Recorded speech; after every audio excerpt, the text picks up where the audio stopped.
today. Today I'm talking to you about advanced program design and all the variables that are going to be affected by total workload volume. I guess more so than anything, this video is about workload volume and how to adjust workload volumes to make sure that you're reaching progressive overload. So, a few of the things that are going to be most important that you're going to see is going to be tempo. Okay, one of the most overlooked things that I see with exercise program design and people creating programs for people is that they don't address tempo. So what is tempo? Well, tempo is the speed of movement throughout the exercise. And why is it important?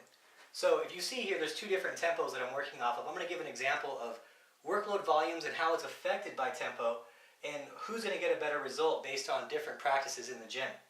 So this says 1010 tempo equals 2 total seconds.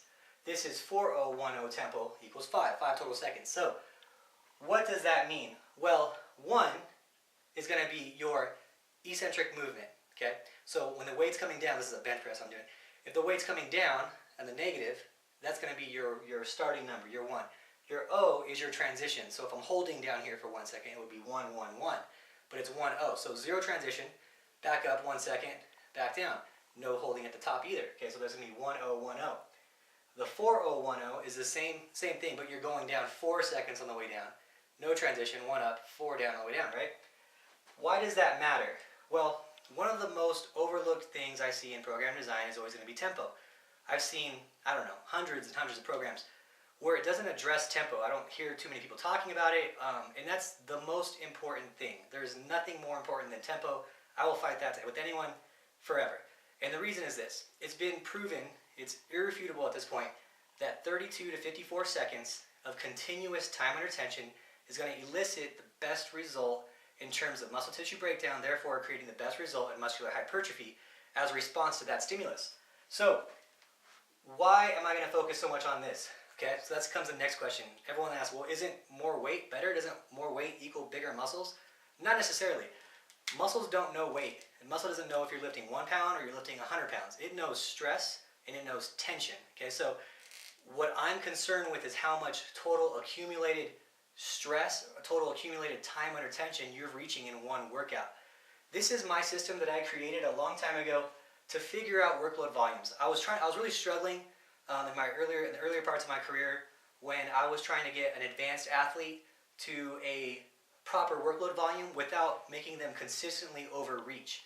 I was getting diminishing returns when I was just giving more volume, and I was telling myself, well, that's progressive overload, their body should be able to handle it, etc., and kind of figuring out the science of it. I figured out a way to calculate it exactly so I can take baby steps instead of big jumps, instead of adding so many more sets. I can figure out a way now, and you can do this too using this same method to figure out how can I increase my workload volume maybe 5% to a point where I'm going to create a new stimulus and therefore reach progressive overload and therefore get more muscular hypertrophy, right? Everyone wants to get bigger muscles, more toned muscles, whatever. And this is a way that I'm going to address it. Now, again, remember how much time I spent on tempo, how important that is. You'll see a lot of guys in the gym, and they say, oh, 6 to 8 reps get you big, 6 to 8 reps heavy, right? And they never talk about tempo. They just go, boom, and they get that bounce. See guys bouncing off the chest, using inertia to generate that initial hard part of the movement, right? So what we're going to do is get continuous tension, not bounce it off the chest and lose tension for half a second, create any inertia, which is momentum in the transition of the exercise. So we're going to come down nice and slow, push up nice and slow, controlled movements where there's continuous tension where it doesn't leave the muscle. Okay, so two different examples.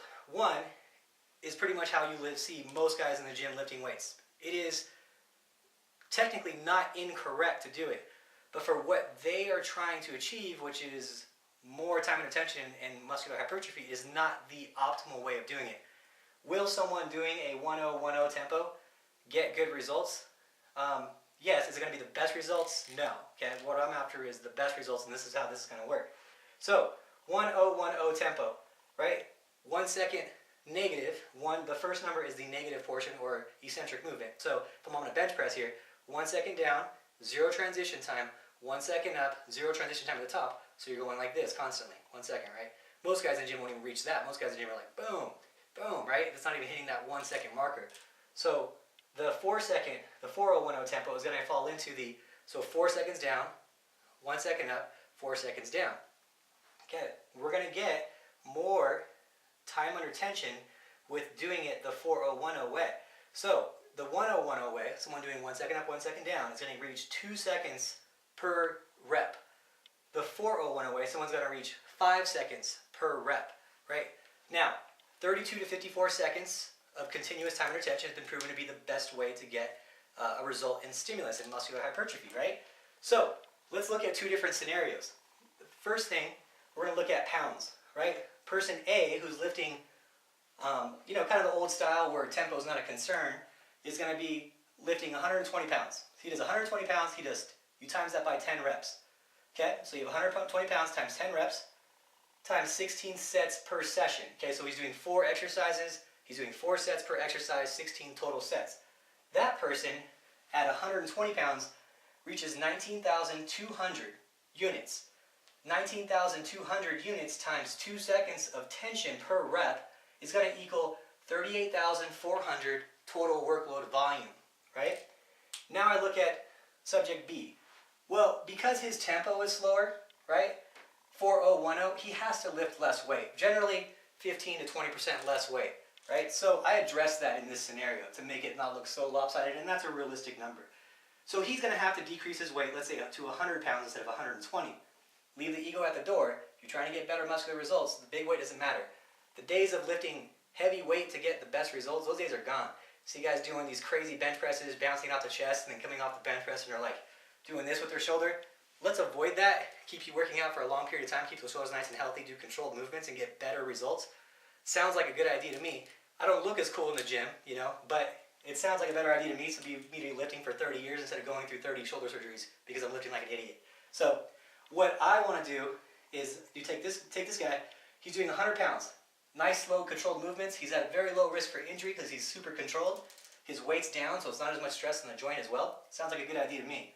100 pounds, 10 reps, 16 sets per session. Everything's the same here besides the weight is decreased because this guy's workload, because he's doing that slower movement, so he has to lift less weight. You notice 16,000 units here, it's not significantly different to even lift 20% less weight. Now, I have the multiplier of a 4010 tempo, and I have 80,000 units, right? So I have this guy's getting 20% less weight, less risk for injury, and he's getting twice the stress to the muscle. 80,000 workload volume versus 38,400. So this guy's getting twice the workout that this guy's getting, even though this guy looks cooler in the gym, right? Because it all comes down to tempo, which is one of the most overlooked things, right? Is there a reason ever to go into a strength phase? Yes. Is there ever a reason to go into a 10 tempo? Yes. If you're looking for muscular hypertrophy though, a lot of the times you're going to be in that 4010, 3010, maybe a 2010 tempo, unless you're going after a certain look for different things, and we're talking super advanced program design. I'm not going to get into that today. But for the basic stuff, for the basic workout program design, these are the things that I address, and I look at total workload volume for an advanced trainee. If I take someone from one show and put them into another, let's say 8 weeks later, well, I can't go through a degressive phase. Usually I'll go through a progressive phase, get an 80,000 workload volume, whatever the case may be, and then I'll degress it back down to like 50,000 and start over. Because you can't continually just progress. Eventually you have to go through a forced degression phase where you can work on something else and work your way back up to therefore get a result again. Otherwise you'd end up at like 1 million volume and there's just no way you'd ever leave the gym. So, that being said, with our two different workload volumes here, how do I increase workload volume and make my workout better? Well, you have a lot of different multipliers here that you can work off of. You can increase sets per session, right? So you can go with sets per session. You can go to your pounds, obviously. And then you can go to your reps, right? Whatever. So, the other multiplier is this. This is getting advanced and I don't want to get too crazy with this stuff because I'll lose some of you. But the rest period will also be a multiplier of this, right? So these are the different multipliers you can go. Pounds, reps, sets, tempo, and rest period. Once you change any of those, if I want to get this person, so let's say this person is my goal. I want to get to 10% increase, right? So I want to increase workload volume 10% to create a new stimulus, right? So I need to get to 88,000 workload volume. Well, that's easy. I have a bunch of different multipliers. I have to do the math on this. This is rough math, but I figure it out after. Let's say I go to 17 sets, right? let's say I got to keep that to 5. I don't want to go anything past 4010. But if I was at a 3 here, I can switch that to a 4. If I was at 10 reps, I can go to, let's say, 11 reps. You know, why am I stuck at 6, 8, 10, 12? Why don't I go to 11 or 7, whatever, right? If I was at pounds here, I can go to 110 pounds. If I was at rest period, if my rest period was giving me diminishing returns where it decreased the effectiveness of the workout from like 30 to 40 seconds, well, I can raise this to 45 to 60 seconds, right? And that's going to give me a multiplier of 1. Where I can reach that optimal zone of like 90 seconds and give me a multiplier of 1.25. That's my own math way to figure out how to increase volume, and it's just a system that I've used over the years that's worked really well for me. And those are the ways that we can make a workout, a basic workout, to a progressive science-based workout where I can guarantee you're getting more of a stimulus and you're going to guarantee results because of that. Just really wanted to address more so than anything tempo and how important it was, and how progressive exercise program design can really help change your body. A lot of people I just see doing the same workout over and over again. They're not concerned with tempo, they're not concerned with weight, but you have to track that stuff if you want to get the best results. And a lot of people that come to me, they want the best results, and they want this science behind their program. And this is kind of the stuff I do behind the scenes to make your program a little bit better. I'm sure we get a lot of questions on this. This is my system. I need to reiterate that. You will not find this in any books. This is my system that's worked for me, for Team Elite Physique. And this is what I'm doing on their programs to make sure I'm progressive. I'm sure there's 100 different systems out there, but this is how I can calculate workload volume pretty accurately. I'm pretty sure there's probably a more accurate way of doing it. For me, this is the best system I've been able to use to figure out these numbers. And hopefully you can apply this to your workout, and it'll work great for you. Thanks again. I'll see you guys next time.